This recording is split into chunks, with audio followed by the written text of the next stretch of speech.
Now that we know the basics of what a sorting algorithm is, as well as the 13 different ones we'll be covering throughout the duration of this series, we need some way to differentiate between them. This way, we can discuss where and when to implement certain ones.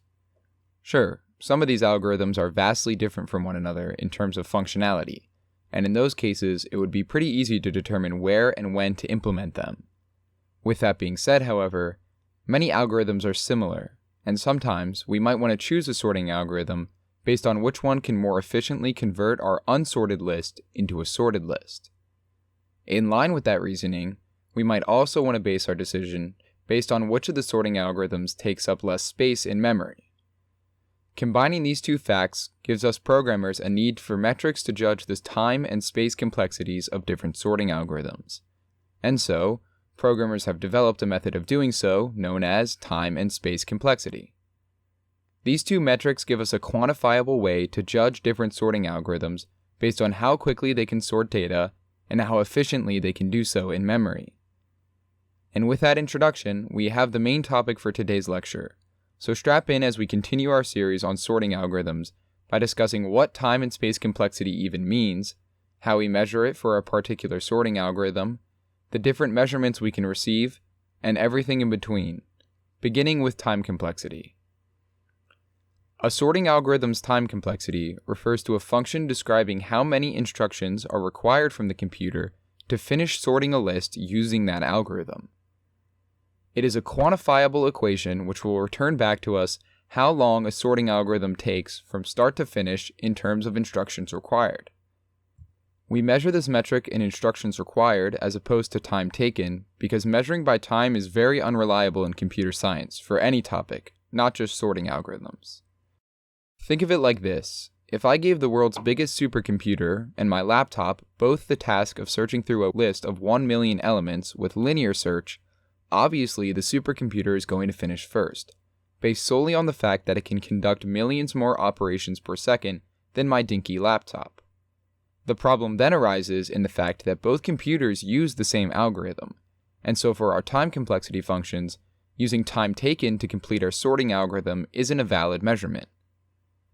Programmers fixed this problem by instead measuring by instructions required. Let's bring up the same scenario as last time, only this time count the number of instructions required to find the name null pointer exception in the list. For the sake of keeping things simple for computers, let's place it at the 999,999th index of the list. In this case, since both computers are using linear search, both are required to search through every element in the list, meaning they both require 999,999 instructions to complete the search. This method promotes equality amongst systems of different strengths.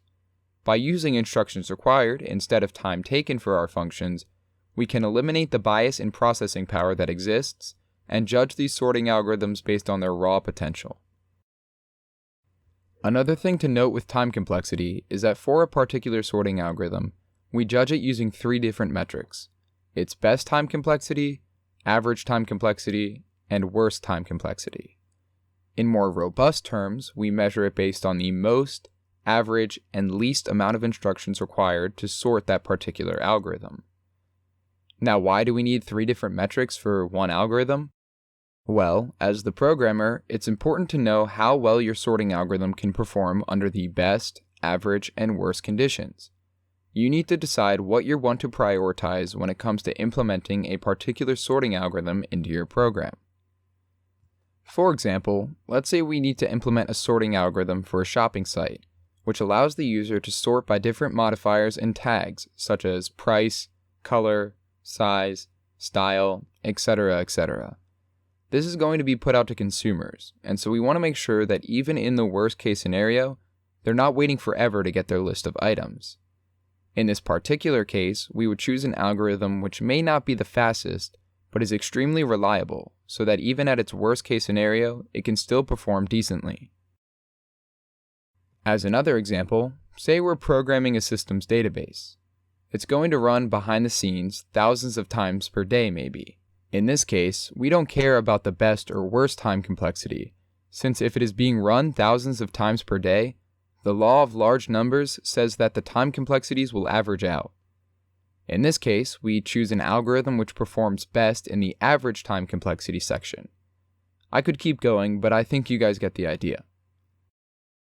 So, in review of time complexity equations as they relate to sorting algorithms, they are functions which will return the number of instructions required by the computer before the sorting algorithm is completed. Additionally, for each sorting algorithm, we measure it through its best, average, and worst case scenario situations.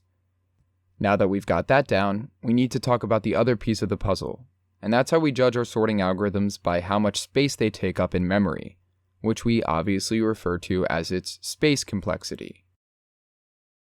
A sorting algorithm's space complexity refers to a function describing the amount of extra memory, or space, that a certain algorithm will require.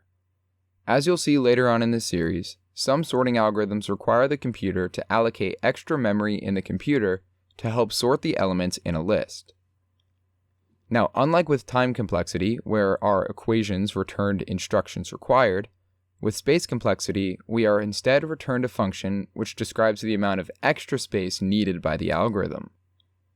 Notice how with both descriptions I said the word extra. Many times, our sorting algorithms may not use extra space, also called auxiliary space, in the memory. These algorithms are known as in-place algorithms, as the list is sorted right there where the data is stored in memory, and no auxiliary memory is needed to help sort it. We'll see these terms later on again, but for now, it's important just to know that you as the programmer will need to understand if the algorithm that they're using is going to take up extra space. Additionally, we always measure these functions in terms of their worst case scenario, or the most amount of extra memory that will be required. This is just so we don't accidentally plan to have more memory than the computer ends up using and cause a system crash. Planning for the worst case scenario will prevent this problem completely. It's important to measure space complexity because memory becomes extremely important the larger and larger your programs get. And so choosing an algorithm which saves space over time may be a sacrifice that you have to make. It's all a big balancing act of what you need from your program, either time or space respectively. But that's why these equations exist though, to help you make the right decision. Okay, so now that we have the time and space complexities down, I'm going to jump into what the actual functions that are returned to us mean. On your screen now are the most common functions that get returned from a time or space complexity equation from best to worst. You'll notice that they don't look like a lot of the functions you may be used to, and that's because they're a special kind of function known as BigO Notation functions. BigO Notation is the industry standard for time and space complexity equations, and provides a simple way for us, the programmer, to understand what each equation means for a certain sorting algorithm. Now, it's called BigO Notation because, as you may have seen, each of the equations is represented by a big O, and then the parentheses house some sort of equation which will return either the instructions required to sort a list if it's a time complexity equation, or the extra memory required by a sorting algorithm if it's a space complexity equation. You'll notice that with most of the equations, we have an integer n which is placed into each of the functions. This integer n simply represents the size of the list of the data that we're sorting. So, if we wanted to sort a list of 100 elements, to get the time and space complexities for a certain algorithm, we'd input 100 into each of these equations for the integer n. Okay, that's BigO Notation in a nutshell. They are equations which represent either instructions required or auxiliary space required for a particular sorting algorithm. We input the size of the unsorted list n into most of these equations to get a value back, and then measure a sorting algorithm based on the 4 equations that we receive. The best, average, and worst case scenario in terms of time complexity, and the worst case scenario in terms of space complexity. Now that we've got that down, let's hop into the common equations. The absolute best that a sorting algorithm can score is a space complexity equation of O of 1. Now, a sorting algorithm will never have an O of 1 time complexity, since there's no magical sorting algorithm which can take an unsorted list and sort it in a single step, and so O of 1 is irrelevant for time complexity equations. However, if a sorting algorithm has O of 1 space complexity, That just means that no additional memory is required by the computer to sort the list. Sorting algorithms with O of 1 space complexity are the in-place algorithms we talked about previously, ones which require no auxiliary memory. The next best type of BigO equation is O log n. This equation also cannot be applied to time complexity equations, as no sorting algorithm, even at their best case scenario, will ever return a time complexity equation of O log n. So again, this equation simply means that for space complexity, the sorting algorithm will require additional memory equal to O log n, where n is the size of the list. Additionally, because the equation follows a logarithmic curve, the larger the dataset that you use, the more bang for your buck you're going to get. Basically, as the amount of data you try to sort a list of values on increases, the rate of change of the amount of extraneous memory it takes to sort that list decreases. As you can see at the beginning of the graph here, when we increase the volume of data, our auxiliary space skyrockets. But when we do the same for larger and larger sets of data, our need for auxiliary space increases much more slowly than before. A good example of a non-sorting algorithm related function which has a BigO notation complexity of O log n is the binary searching algorithm. If you know what a binary search is, you'll understand how when the dataset gets larger, the amount of extra memory needed for our sorting algorithm doesn't increase at the same rate. If you don't know what a binary search is, but would like to know in order to better understand O log n, both a card in the top right corner and a link in the description will take you to the point in our Introduction to Programming series where you can learn about it. If not, let's move on to the next common equation. The next BigO notation equation is O of n. This is the first equation which might show up in the time complexity equations for a sorting algorithm, although very rarely and mostly only in the best case scenario positions. The output of this function is linear, meaning for every element you have in the dataset, the amount of instructions required to sort the list, or the extra space required to sort that list in memory, will increase proportionally to the size of the list. Following that equation is O n log n. This equation is similar to O log n, only multiplied by the integer n, which again contains the size of the list to be sorted. This means that unlike O log n, it won't be better in terms of efficiency related to sorting algorithms or storing data as the size of the data gets bigger. The last common type of equation that will come up throughout this series is O n squared. This equation is incredibly inefficient when it comes to time or space complexities, and should be avoided if at all possible. Most of the time we'll see these in the time complexity's average or worst case scenario columns.